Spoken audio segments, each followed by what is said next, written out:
আসসালামু আলাইকুম। আশা করি সবাই ভালো আছেন। ইনশাল্লাহ আপনাদের দোয়া আমি ভালো আছি। তবে আজকে কিন্তু জালমুড়ি, ছোলা বুট, এদিকে ফুচকা, এই ছোলা বুট, আর এদিকে আছে হালিম। দুঃখিত, আজকে খিচুড়ি নাই। দুঃখিত, আজকে কিন্তু খিচুড়ি নাই।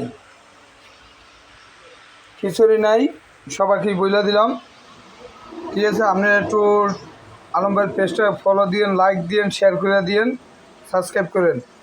ঠিক আছে, তাহলে আরও 10টা লোকে পাইব যে জানবো যে আলম ভাইয়ের দোকানে আজকে খিচুড়ি নাই, খিচুড়ি শেষ হয়ে গেছে। আসছিল যা একটু চাপ গেছে, খিচুড়ি শেষ। ঠিক আছে, তা ঠিক আছে, যা ঝালমুড়ি, ছোলা বুট, ফুচকা, হালিম খাইবেন তারা চলে আসেন। খিচুড়ি আজকের লেগে একদম শেষ হয়ে গেছে।